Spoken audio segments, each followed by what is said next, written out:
आवाज जनता की। लोकतंत्र तो चलेगा भाई भतीजावाद से। पिता मुख्यमंत्री, बेटा मुख्यमंत्री, बेटा का पुत्र हो तो वो मुख्यमंत्री, पुत्री हो तो केंद्रीय मंत्री, सांसद, विधायक, सब कुछ एक परिवार को चाहिए और लोकतंत्र की चिंता भी नहीं है। हम एक प्रचंड विजय की ओर बढ़ रहे हैं। इस मार्ग में कहीं कोई अवरोध नहीं है। लोकतंत्र 225 सीटें कम से कम और नेता प्रतिपक्ष तेजस्वी यादव नहीं बन पाएंगे, ये जमीनी तौर पर बिहार की जनता ने तय कर दिया है। अब तो घबरा गए हैं तेजस्वी जी, बौखला गए हैं राहुल जी। जनता इन्हें तवज्जो देने के लिए तैयार नहीं है।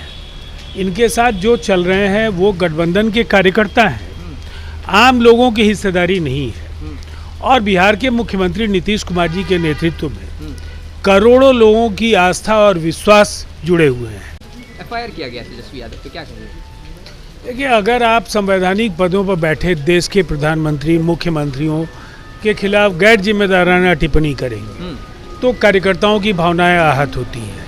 तो फिर ऐसी प्रतिक्रियाओं का आपको इंतज़ार करना ही चाहिए। ऐसी अपेक्षा आपको रखनी चाहिए कि आप जब ऐसी गलत बयानी करेंगे तो आपको इसका जवाब मिलेगा। अब अदालतों में जाकर अपना पक्ष रखें तेजस्वी यादव, ये उनका मसला है, उन्हें जवाब देना चाहिए। क्या लगता है इस बार चुनाव में किस तरीके से आप लोग तैयारी कर रहे हैं? 225 सीटें कम से कम और नेता प्रतिपक्ष तेजस्वी यादव नहीं बन पाएंगे, ये जमीनी तौर पर बिहार की जनता ने तय कर दिया है। तेजस्वी यादव कह रहे हैं लोग डर गए हैं हमारे राहुल गांधी के बिहार दौरे से।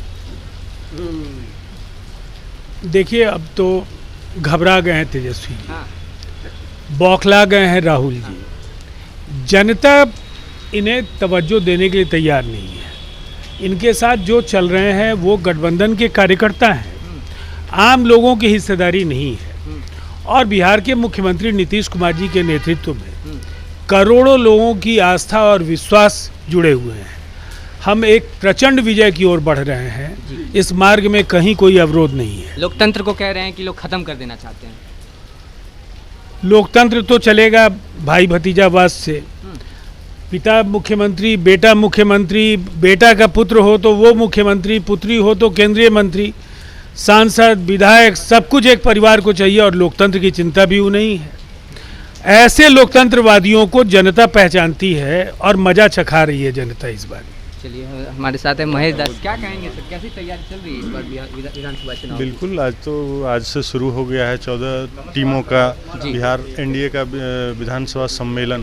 बहुत मजबूती से हमारे कार्यकर्ता लोग लगे हुए हैं और एक प्रचंड विजय की ओर हम लोग बढ़ रहे हैं। अच्छा, इस बार जैसे राहुल गांधी आए हैं, विपक्ष कह रहा है कि लोग डर गए हैं, डर का माहौल है विपक्ष में। कौन कह रहे हैं? तेजस्वी यादव। तेजस्वी यादव जी क्या कहेंगे, वो तो खुद डरे हुए हैं। उनको तो पता ही नहीं। मुख्यमंत्री नीतीश की जो है मानसिक स्थिति भी खराब हो गई है, तो उनके पास अब नीतीश जी को काउंटर करने के लिए कुछ तो बचा हुआ नहीं है। तो क्या करेंगे? स्वास्थ्य का हवाला देंगे। डेवलपमेंट पे बात करने के लिए तो उनके माता पिता की सरकार में बिहार को लूट के गड्ढा में धकेल दिया। तब उनके पास तो अपनी उपलब्धि गिनाने के लिए कुछ है नहीं, तो अब क्या कहेंगे वो? अब नीतीश जी तो आप भी देख रहे हैं ना कि 24 घंटा वो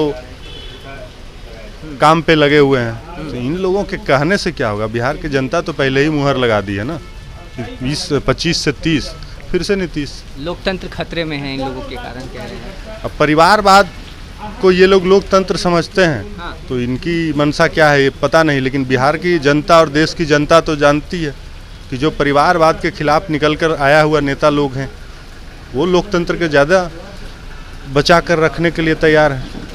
और ये लोग क्या बोलेंगे? इन लोगों की लोकतंत्र का मतलब होता है कि इनका पहले पिताजी बने, फिर माताजी बने, उसके बाद इनके बेटा बने, फिर बेटी बने। यही तो इनका लोकतंत्र है, यही लोकतंत्र है। तो सुना आपने, हमारे साथ थे जदयू के प्रवक्ता महेश दास और राजीव रंजन ने सीधे तौर पे उन्होंने तेजस्वी यादव पे निशाना साधा है। क्या कुछ कहा है आप सुने होंगे। अपनी राय देना ना भूलें और ऐसे ही तमाम खबरों के लिए बने रहें न्यूज़ के साथ। धन्यवाद।